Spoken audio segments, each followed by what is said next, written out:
اکثر مفسرین کے نزدیک اصحاب کہف رضی اللہ تعالیٰ عنہم کا واقعہ حضرت عیسیٰ علیہ السلام کے آسمان پر تشریف لے جانے کے بعد رونما ہوا، اور بعض مفسرین کے نزدیک یہ واقعہ حضرت عیسیٰ علیہ السلام سے پہلے کا ہے، اور اس کا ذکر اہل کتاب کی مذہبی کتابوں میں بھی موجود ہے۔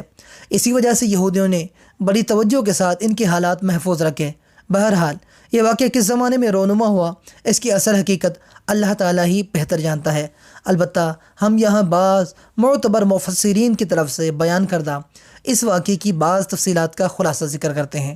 چنانچہ مفسرین کے بیان کے مطابق اصحاب کہف افسوس نامی ایک شہر کے شرفاء و معززین میں سے ایماندار لوگ تھے۔ ان کے زمانے میں دقیانوس نامی ایک بڑا جابر بادشاہ تھا جو لوگوں کو بت پرستی پر مجبور کرتا، اور جو شخص بھی بت پرستی پر راضی نہ ہوتا اسے قتل کر ڈالتا تھا۔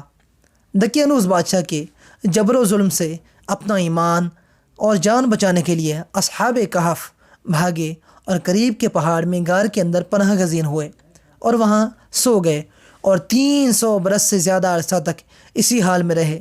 بادشاہ کو جستجو اور تلاش سے معلوم ہوا کہ وہ ایک غار کے اندر موجود ہیں، تو اس نے حکم دیا کہ اس غار کو ایک سنگین دیوار کھینچ کر بند کر دیا جائے تاکہ وہ اس میں مر کر رہ جائیں اور وہ ان کی قبر ہو جائے۔ یہی ان کی سزا ہے۔ حکومتی عملے میں سے یہ کام جس کے سپرد کیا گیا وہ ایک نیک آدمی تھا۔ اس نے ان اصحاب کے نام، تعداد اور پورا واقعہ رانگ کی تختی پر کندہ کرا کر تانبے کے صندوق میں دیوار کی بنیاد کے اندر محفوظ کر دیا، اور یہ بھی بیان کیا گیا ہے کہ اسی طرح ایک تختی شاہی خزانے میں بھی محفوظ کرا دی گئی۔ کچھ عرصے بعد دقیانوس ہلاک ہوا، زمانے گزرے، سلطنتیں بدلی، یہاں تک کہ ایک نیک بادشاہ فرما روا ہوا جس کا نام بیدروس تھا، اور اس نے 68 سال حکومت کی۔ اس کے دور حکومت میں ملک میں فرقہ بندی پیدا ہوئی، اور بعض لوگ مرنے کے بعد اٹھنے اور قیامت آنے کے منکر ہو گئے۔ بادشاہ ایک تنہا مکان میں بند ہو گیا، اور اس نے گریہ وزاری سے بارگاہ الہی میں دعا کی کہ یا رب، کوئی ایسی نشانی ظاہر فرما جس سے مخلوق کو مردوں کے اٹھنے اور قیامت آنے کا یقین حاصل ہو جائے۔ اسی زمانے میں ایک شخص نے اپنی بکریوں کی آرام کی جگہ حاصل کرنے کے لیے اسی غار کو تجویز کیا اور کچھ لوگوں کے ساتھ مل کر دیوار کو گرا دیا۔ دیوار گرانے کے بعد کچھ ایسی ہیبت طاری ہوئی کہ گرانے والے بھاگ گئے۔ اصحاب کہف اللہ تعالیٰ کے حکم سے فرحاں و شاداں اٹھے، چہرے شگفتہ، طبیعتیں خوش، زندگی کی تر و تازگی موجود۔ ایک نے دوسرے کو سلام کیا اور نماز کے لیے کھڑے ہو گئے۔ نماز سے فارغ ہو کر یملیکا سے کہا کہ آپ جائیے اور بازار سے کچھ کھانے کو بھی لائیے، اور یہ بھی خبر لائیے کہ دقیانوس بادشاہ کا ہم لوگوں کے بارے میں کیا ارادہ ہے۔ وہ بازار گئے تو انہوں نے شہر پناہ کے دروازے پر اسلامی علامت دیکھی، اور وہاں نئے نئے لوگ پائے۔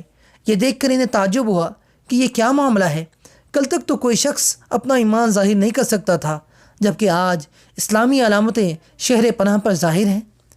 پھر کچھ دیر بعد آپ نے تندور والے کی دکان پر گئے اور کھانا خریدنے کے لیے اسے دقیانوسی سکے کا روپیہ دیا، جس کا رواج صدیوں سے ختم ہو گیا تھا، اور اسے دیکھنے والا بھی کوئی باقی نہ رہا تھا۔ بازار والوں نے خیال کیا کہ کوئی پرانا خزانہ ان کے ہاتھ آ گیا ہے، چنانچہ وہ انہیں پکڑ کر حاکم کے پاس لے گئے۔ حاکم ایک نیک شخص تھا، اس نے بھی ان سے دریافت کیا کہ خزانہ کہاں ہے۔ انہوں نے عرض کی خزانہ کہیں نہیں، یہ روپیہ ہمارا اپنا ہے۔ حاکم نے کہا یہ بات کسی طرح قابل قبول نہیں ہو سکتی، کیونکہ اس میں جو سال لکھا ہوا ہے وہ 300 برس سے زیادہ کا ہے، اور آپ نوجوان ہیں، ہم لوگ بوڑھے ہیں، ہم نے تو کبھی یہ سکہ دیکھا ہی نہیں۔ آپ نے فرمایا جو دریافت کروں وہ ٹھیک ٹھاک بتائیں تو مسئلہ حل ہو جائے گا۔ یہ بتاؤ کہ دقیانوس بادشاہ کس حال و خیال میں ہے۔ حاکم نے کہا آج روئے زمین پر اسلام کا کوئی بادشاہ نہیں، سینکڑوں برس پہلے ایک بے ایمان بادشاہ اسلام کا گزرا ہے۔ آپ نے فرمایا کل ہی تو ہم اس کے خوف سے جان بچا کر بھاگے ہیں، اور میرے ساتھی قریب کے پہاڑ میں ایک غار کے اندر پناہ گزین ہیں، چلو میں تمہیں ان سے ملا دوں۔ حاکم اور شہر کے سردار اور ایک کثیر مخلوق ان کے ہمراہ غار کے کنارے پہنچ گئے۔ اصحاب کہف یملیکا کے انتظار میں تھے۔ جب انہوں نے کثیر لوگوں کے آنے کی آواز سنی تو سمجھے کہ یملیکا پکڑے گئے ہیں اور دقیانوسی فوج ہماری جستجو میں آ رہی ہے، چنانچہ وہ اللہ عز و جل کی حمد میں مشغول ہو گئے۔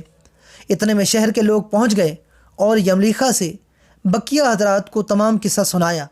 ان حضرات نے سمجھ لیا کہ ہم اللہ تعالیٰ کے حکم سے اتنا طویل زمانہ سوئے رہے، اب اس لیے اٹھائے گئے ہیں کہ لوگوں کے لیے موت کے بعد زندہ کیے جانے کی دلیل اور نشانی بنے۔